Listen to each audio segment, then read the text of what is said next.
Have you ever gone to a bike race and drooled over someone else's bike wishing you had it? Because we definitely have. Those bikes can be insanely cool sometimes. But how do you differ from the ones used by regular riders? And do they always have the best equipment compared to us commoners? So now in this video, we're going to talk about how the bikes of professional cyclists are different, starting off with the positions that kill, wearing the same outfit, using the same shoes, and even utilizing the same shower head as Peter Sagan are just a few methods to impersonate a pro. And while we wholeheartedly concur that you should try to imitate his gorgeously thick golden hair, we wouldn't advise you to imitate his riding stance. Pro cyclists spend a lot of time on their bikes, but they also devote a lot of time to strengthening their core and increasing their flexibility so they can ride in extremely difficult positions. There are many instances, but when it comes to riding postures that would kill an ordinary mortal, Adam Hansen and the now retired Ryder Hesjedal come to mind.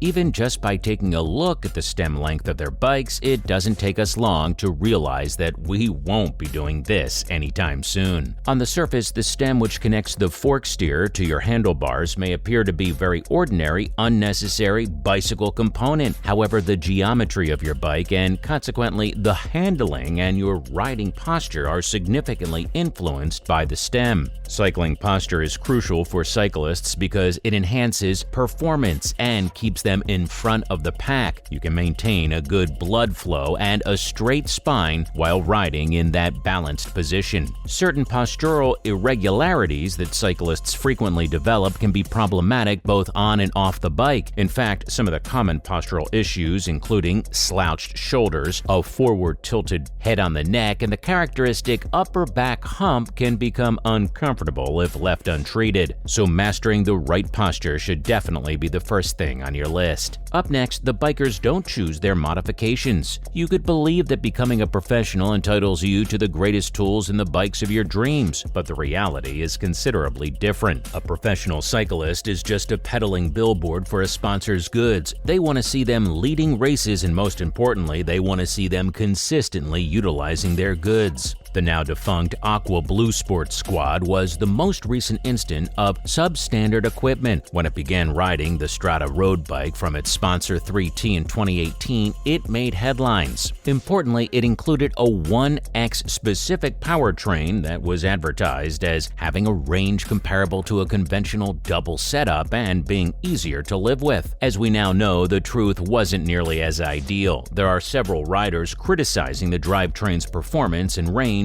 in addition to the numerous high-profile accidents that occurred during races. There's also a rumor that Team Ineos had continued to ride Pinarellos with rim brakes since they're unable to obtain a disc model that is light enough. This proves that it can happen to even the most wealthy teams. However, two items fall outside of this generalization: shoes and saddles. This is because professionals can be finicky about their equipment setup, especially when they switch teams. But worry not, a little black marker pen may be used to easily remove the brand name of a saddle, and some thin overshoes can easily cover up any violations related to improperly sponsored footwear. Not to mention a stronger than usual mech hanger. The life of a professional can appear glamorous, but despite the fame, adoration, and our love, there are some workplace dangers that most people don't experience in their regular office positions. We're discussing collisions. Not only do they harm, but a broken bike part or premature mechanical can also derail a race. Imagine spending the entire year preparing for the tour, putting in 20 or more hours of demanding training each week, and then having it all come to an unfortunate end due to a crash. Fortunately, there are ways to reduce potential damage, and one tactic you frequently see professional cyclists employ is the use of much stronger direct mount or custom derailleur hanger. On typical bikes, derailleur hangers are sacrificial and made to snap readily in a crash. This is so you can break a mech hanger instead of smashing your back mech or frame to pieces. It's far preferable to have a stronger direct mount mech hanger, which will, in theory, help increase shifting and tolerates a few more of the inevitable bumps and knocks that occur during racing. Professionals don't need to worry about this because a spare bike is waiting for them in their team car. Now, we don't have this on our bikes because we're not racing, so what's the need? It sounds cool and must be helpful for those who use bikes as their mode of transportation in daily life.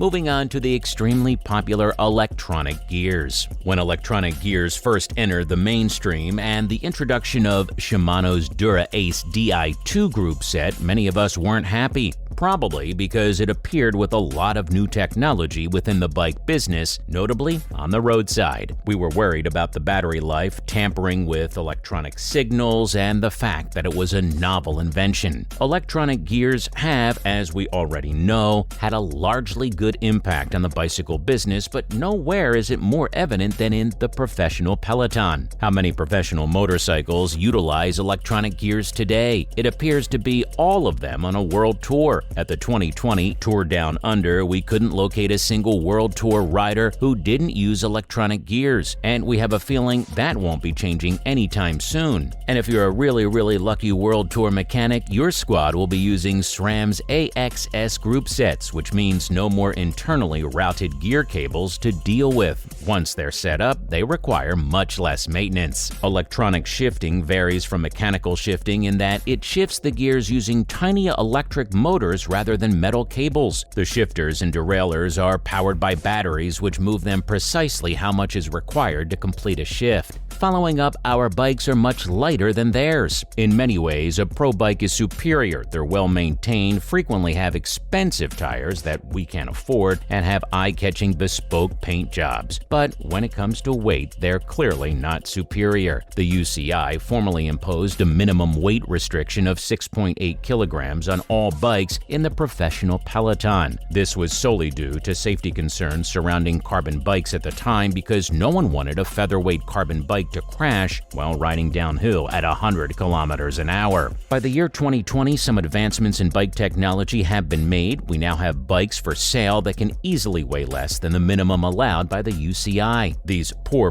professionals, on the other hand, aren't as fortunate and are still constrained by the, dare we say it, archaic 6.8 kilos. In other cases, they've even had to add tiny weights or heavier components to the bikes to make sure they meet the minimum requirement. This implies that we may easily get a bike that's lighter than any Grand Tour champion. Since we all know that the bike is what actually makes the difference, it must only be a matter of time before you're climbing just as quickly as the Grand Tour champion. Even though it can cost you everything you own, it's still comforting to know that there's one aspect of cycling where amateurs can surpass professionals. Lastly, we'll talk about the wheels and tires. You won't find stock aluminum wheel sets anywhere near a pro bike these days, but many of the bikes in your neighborhood shop will have less expensive aluminum wheels because carbon wheels may be lighter, more aerodynamic, and stiffer, which all contribute to being faster. Carbon is the sole wheel material used by professionals. Numerous wheels hang from the walls of the mechanic's truck of a professional sports team. The riders can choose from a number of depths, and although tubeless tires are still used, where the tire is attached to the wheel rim, there's been a significant shift towards them in recent years. Tubulars are specialized racing equipment that are not standard equipment on stock motorcycles. Tubular tires are simple to obtain, but you must install the proper wheels to use them. Tubular tires must be bonded to the rim of tubular wheels, while a small percentage of amateur riders still use tubes. More and more are switching to clincher or tubeless tires as the technology becomes more dependable and simpler to set up. As previously indicated, professionals are rapidly switching to tubeless, yet tubes are still widely used. Why? The biggest benefit of continuing to use tubes is that if you get a flat, you may keep riding in reasonably safe conditions until your team car catches up to you. This also cuts down on the time it takes to get back onto the peloton. When a clincher or tubeless tire is deflated, there isn't much keeping it to the rim because it hasn't attached to the rim. Better safe than sorry. Well, that's a wrap for this video. Which of these differences did you know about? Let us know in the comments below. Make sure to give this video a thumbs up and subscribe to our channel for more videos like this, and we'll see you in the next one.